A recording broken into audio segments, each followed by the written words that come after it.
서해 바다 특히 백령도 주변에 막대한 양의 천연가스와 석유가 매장돼 있을 것으로 추산되면서 북한 중국 당국 심지어 미국에서도 심상치 않게 움직이고 있습니다. 앞서 2018년 미국은 백령도 북부 서해안만, 북한 난로 소조선만 일대의 석유 개발을 미국 당국이 협력해 개발하기로 했으나 무산됐습니다. 하지만 그보다 최근 더 남쪽인 백령도는 한국형인데 그동안 거리가 너무 멀 뿐 아니라 북한이 안보 위협이 심한 백령도의 지정학 특성상 석유 탐사 장비가 반입되기 힘들었으나 백령도에 공항이 생길 것으로 관측되면서 백령도 주변 광물 자원 탐지 및 전문 인력 투입이 점점 용이해질 것으로 관측되고 있습니다. 이러한 상황 가운데 석유 냄새를 맡은 중국 당국 측에서 한중 양국이 경계를 확정하지 않은 우리 측 수역에 석유 시추금을 불법으로 설치하고 나섰습니다. 국토전략기기 중국이 한국 바다에 석유 시추공을 꼽자 당장 철거하지 않으면 폭파시키겠다고 엄중 경고가 나와야 한다는 목소리가 높아지고 있습니다.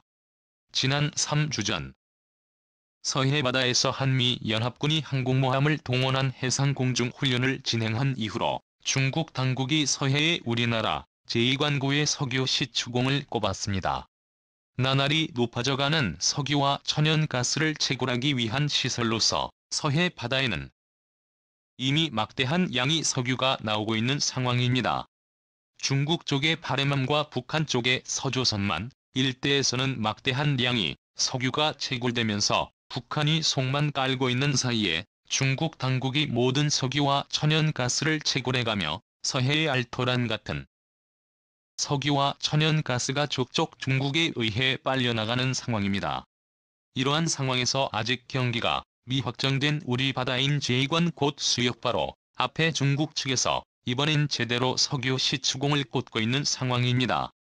우리가 여러 차례 항의를 했으나 완전히 무시하고 석유를 채굴해 가겠다는 겁니다.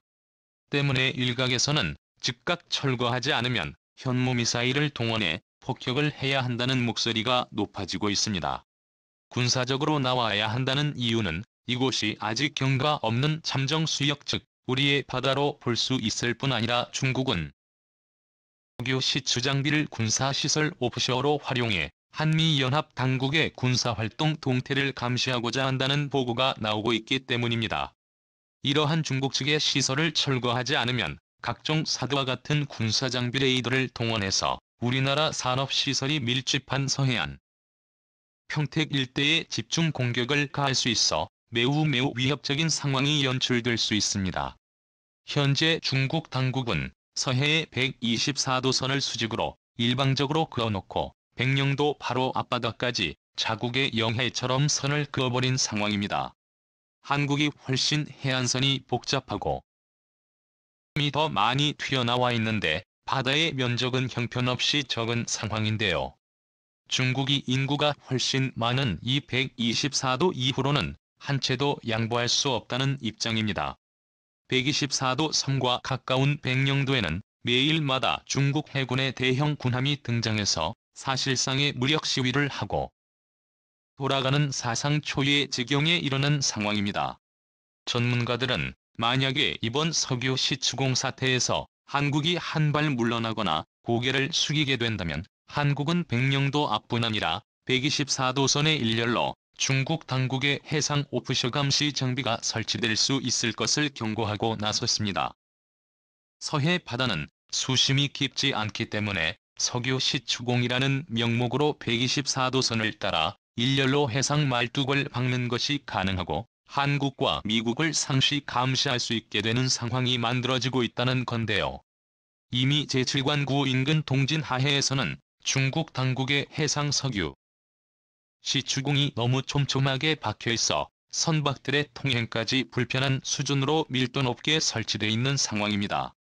실제 중국 당국은 한국과 미국의 잠수함을 탐지하기 위해서 이어도 근처에 5개 한중 잠정 조치 수역에 총 8개의 잠수함 탐지 장비로 의심받는 대형 부표를 설치해 국제적인 비난을 받은 적이 있습니다. 중국이 서해를 위협하는 상황에서 백령도 비행장 건설 사업이 주목받고 있습니다. 백령도 주변은 서해에서 가장 많은 석유와 천연가스가 매장돼 있을 것으로 추산되는 지역이지만 주변에 북한과 중국이 그어놓은 124도선으로 인해 쉽게 개발이 어려웠습니다. 아직까지 몇 흔고인지도 번호도 매겨져 있지 않은 상황입니다. 그뿐 아니라 인천항에서 백령도까지 가려면 무려 4시간이나 소요돼 한국에서 가장 소외된 섬으로 불렸고 석유 탐지나 광물 자원 개발 등을 위한 전문 인력의 파견 역시 쉽지 않았습니다. 그럼에도 불구하고 백령도는 지정학적 위치 특성상 군사적으로 특별 관리되어 온 핵심적 안보 거점이었습니다.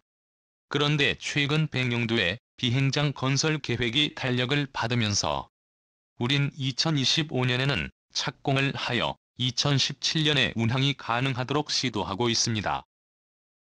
이렇게 되면 손쉽게 서해 바다, 그 중에서도 안보 위협에 노출이 심한 서해 최북서단 지역의 안보 환경이 크게 개선될 뿐 아니라 중국 당국의 불법 시추 장비나 한미 해군의 잠수함을 탐지하는 중국의 불법 투표 등의 설치 역시 효율적으로 감시할 수 있을 것으로 관측됩니다. 무엇보다 기대되는 점은 백령도 인근 서해안만에 있을 것으로 알려진 어마어마한 양의 천연가스와 석유 자원에 좀 더 쉽게 다가갈 수 있습니다. 그동안 백령도 주변 해역에는 막대한 양의 석유 자원이 있을 것으로 예상돼 북한 쪽 수역에서는 2018년부터는 미국과 북한 당국이 함께 공동 개발을 하기로 추진하였으나 급속한 북미 관계 냉각으로 잠시 중단된 상황입니다. 그러나 백령도는 엄연한 대한민국 관할의 영토이자 주변 수역은 엄연한 한국 관할의 영해로서 석유 자원을 개발하게 될 경우 온전히 한국의 자원이 될 수 있습니다. 특히 남북 접경의 NLL 지역 일대는 서해안만보다 더 많은 양의 천연가스 혹은 석유가 매장돼 있을 것이란 분석이 나오는 지역입니다.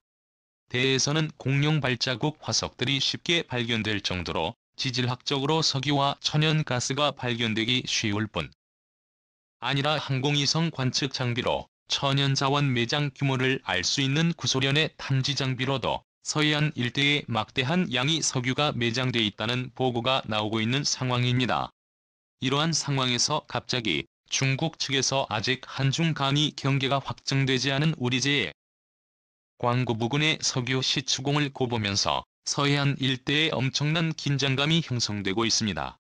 이러한 상황에서 미국 측의 항공모함 전단들이 또다시 한반도 주변으로 집결하고 있습니다. 지난 3주 전 미 항공모함을 동원한 서해안에서의 한미연합훈련이 있은 이후 로널드 레이건 호를 비롯한 주요 항공모함들이 한반도 주변에 배치됐습니다. 자칫 중국이 서해안에서 한국을 위협할 경우 그대로 한미 상호방위 조약에 따라서 미국이 직접 중국군을 타격하기 위한 것입니다. 중국 측에서 최근 들어 우크라이나를 침공한 러시아와 밀착 행보를 이어가면서 막대한 자원을 매개로 러시아, 중국, 인도를 이어주는 새로운 경제권 벨트를 만들기 위한 작업에 진입했습니다. 중국은 인도와 앙숙 관계이지만 위안화를 중심으로 돌아가는 달러 패권에 도전하는 자원 경제 블록을 만들길 하고 있습니다. 중국 측은 이러한 미래에 앞서 1970년대 이후로 달러로만 결제를 해오던 사우디에도 접선하여 위안화로 결제할 수 있도록 추진하는 상황입니다. 중동 국가들 인도, 러시아를 아우르는 위안화 블록 경제권을 만들려는 것입니다. 여기에 서해에서 만들어지는 천연가스까지 확보를 하게 된다면 중국은 미국이나 서방 진영에 필요 없는 독자적인 세계 경제 블록을 만들어 세계를 또 다른 냉전의 구도 안으로 밀어넣을 수 있다는 우려가 나오는 상황입니다. 과연 한국은 제2의 걸프만 혹은 카스피해가 될지 모른다는 서해 바다의 천연자원을 온전히 우리 손으로 개발해내 자연 독립국의 꿈을 이뤄낼 수 있을까요? 국토전략 전략이 오늘은 이것으로 마치겠습니다. 시청해주셔서 감사합니다.